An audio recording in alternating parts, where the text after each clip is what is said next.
Good morning. I'm a state certified driving instructor. I teach teens and adults. Today I'm going to be talking about how to pass your road test, how to pass segment 1. If you have questions, you need to go ahead and put those questions in, and then we're going to elevate and give you a plan. I think the most important thing is that you need to be ready to be coachable. A lot of beginners are out here who don't want to listen to their mom, who don't want to listen to their dad.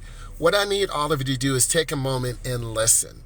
And if you've been on the platform a while, you've seen me, you've seen some of my videos, but now I'm really going to talk about helping you elevate and helping you get enrolled in that class, helping you pass your test.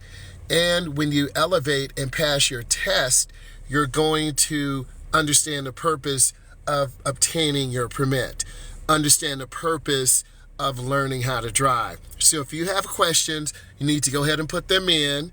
We're going to have a comfortable day. It's going to be fun, and you're going to learn so much. So the session is driven by questions, okay? I think it's really important that you need to set aside 3 to 6 months to learn how to drive at night, drive during the day, driving rush hour, drive during fog, drive during rain, and then you will definitely elevate and learn. You got to take your time, whether you're 16, 21, 31, 41, 51, you take your time when you learn how to drive. And I think that's really important. You have to learn how to drive for yourself, not your mom, not your dad, not your boyfriend, not your girlfriend, not your bestie, but you. The reason this is being pushed out is because you want to learn how to drive. Good morning. I was shuffling through the lives. If you have questions, go ahead and put them in. Typically, it takes about 6 weeks to go through the course. Thank you for the hearts. Thank you for the likes. It takes about 6 weeks to go through the course. If you're under 18, you're going to be enrolled in a driver's ed course, either in person or online. I do online. I used to do in person. It just depends on the number of kids that enroll, the number of adults that enroll. I think you need to have a notebook. You need to have a laptop. You're going, hey, how are you doing? What's going on? You need to have a laptop. You're going to have a lot of slides. You're going to have a lot of PowerPoint. You're going to have a study guide. I also have some different study guides being posted. Occasionally, I put this out, a couple in the morning, a couple in the afternoon, a couple in the evening. They will help you with your knowledge test. You need to really come prepared to learn how to drive. There are a lot of road signs that you're going to have to learn. Okay, there are a lot of pavement markings you're going to have to learn. It's really information overload. And that's what I need you to understand. You're going to have so much information in a short time. You're going to learn about car maintenance, how to put gas in the car, how to check your oil, how to put air in your tire. There's so many things that come with learning how to drive. And it's going to make you more mature. Your parents are going to enjoy you more. And your mom and dad may even get you a car, right? Because they say, hey, honey, you're working hard. We want to help you learn how to drive. I test drove a few weeks ago. I'm going to turn the wheel. You want to work on steering. You're going to go into a neighborhood. You're going to make 12 right turns, 12 left turns. You're going to go into your turn under 20 miles an hour. I passed the knowledge test, road test off of your videos. Oh, thank you. Thank you, Blake. Drop some hearts, drop some likes. If I can help someone and bring you value, that's what it's all about. You got to work on your steering. I start students out in neighborhoods where we practice making right turns. Hand over hand in, hand over hand out. You've got to get comfortable and you have to be consistent. A good instructor is patient and kind, and they're willing to help you. They listen because they want you to be your best authentic self. And that's so important. I do make a lot of videos in car, steering, turning, lane changing, how to pass your road test, how to put gas in your car, because I really enjoy teaching people how to drive. And if the algorithm is pushing it out to you, yeah, my instructor wasn't so good. You know, sometimes instructors have to make phone calls to office may call, but at the end of the day, your instructor should be focused on you. Teaching you. If you make a mistake, they're not screaming. They're helping you learn how to drive. I need all of you to share this out right now. I need you to put in more questions about driving. And that's what this session is about. Put in your questions about driving, because I'm here to elevate you and help you learn how to drive. Invite more people in. The people who are 18, you're going to go to the Secretary of State. You're going to take your knowledge test there. It could be 20 questions, 24 questions, 30 questions. What's up, M? Then after you take your test, you're going to get something called a TIP, a temporary instruction permit. Then you're going to be driving with someone over 21 for about 30 days. You're going to work on your parking. You're going to work on merging on the expressway. You're going to work on your four-way stops. Once you feel comfortable, then you're going to look at some of my other videos on how to pass your road test. I have them broke up in sections. If you look at the title, if it says road test, it's road test prep. If it's steering, how to make a turn, it's steering.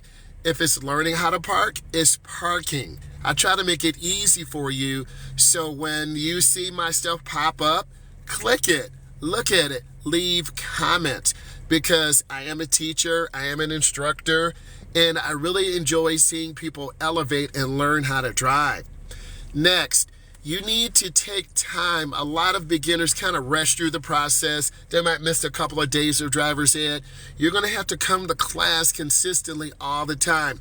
I give micro quizzes. I give tests all the time, so you know where you are, right? So you can say, hey, can you give me a review session? I'll create a review session for you guys, and then you'll see the little cards that are popping up.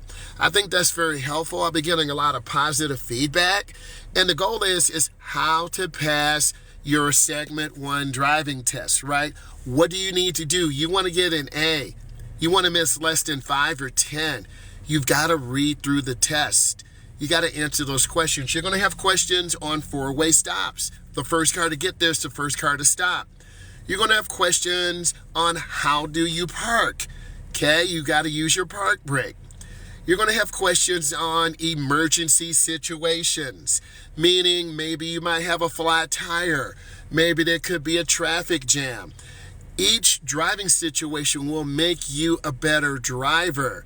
I do more than just say, here, turn the steering wheel, because part of driver's education is teaching someone they understand the situation, to be patient, to be kind. And when you're patient and kind to people, they're more willing to trust you. You will make mistakes. You're going to blow through a stop sign. You're going to blow through a yield sign. You're going to have on the wrong blinker. Calm down. That's normal. But your instructor will be patient and make you better. That's what good instructors do. They don't scream at you. They don't yell at you. They're here to help you grow. They're here to help you improve. So you need to be putting your questions in right now. The next thing I see, a lot of drivers are wearing the wrong shoes. I am not sponsored by Converse, but Converse, if you hear this, Converse are good shoes to drive in because you can squeeze the pedal. Crocs are good shoes to drive in. Don't wear hard, thick sole shoes. You won't be able to feel the gas and brake. Don't drive when you're upset or tired or angry, because you're more willing to make mistakes. You need to be able to talk to your instructor and say, listen, I'm not feeling really good today. Can we please reschedule so I can take care of some of my mental health needs? Mental health is so important. I've seen that over the last few months where a lot of people are just driving to get it done, but your purpose is to become a safe driver. Amen, hallelujah. You got to become a safe driver. And we want to make sure that you can be successful.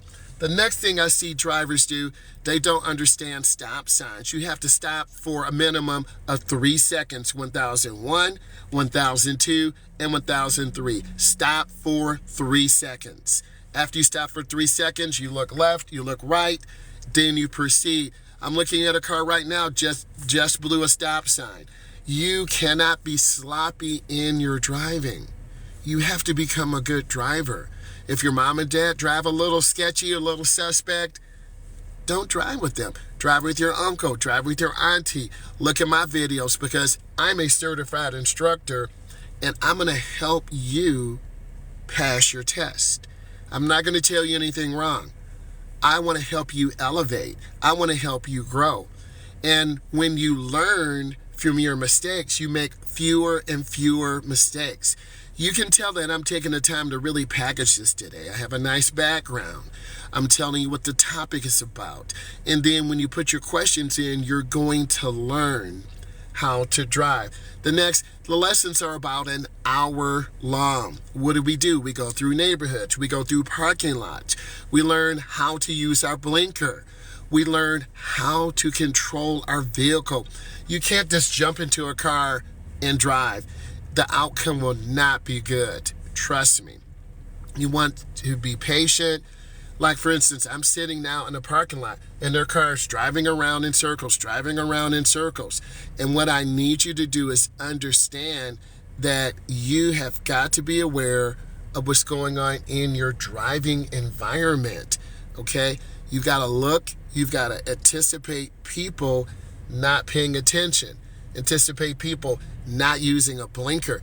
And when people don't use blinkers, there's going to be confusion, right? Your blinker is there to let drivers know, hey, I'm making a lane change to the left. I'm making a lane change to the right. So use your blinker. How should I hold the steering wheel? 9 and 3, 10 and 2, 7 and 5. At the end of the day, you need to have both hands on the steering wheel. There's more than one way to turn the steering wheel. There are a lot of people on here who are not giving you correct information. You need to have both hands on the wheel. You need to drive at a consistent speed and be safe. That is so important. And you want to respect the other road users. Pedestrians always have the right of way. So if someone is walking in front, you want to slow down. Example, I'm in a parking lot. I see people driving the wrong way down the parking lot. It is a very dangerous situation because people will have to make a really sharp turn. So you want to be mindful and have really good turns.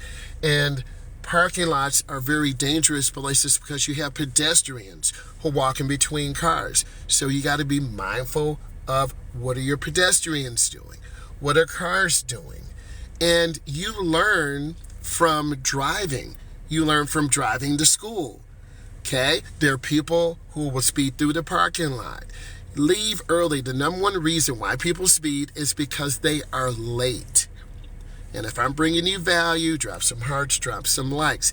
I wanted to give you guys a quick introduction into driving, into making good decisions, and into being that defensive driver. If that brought you value, share. I will talk to you guys later. Bye.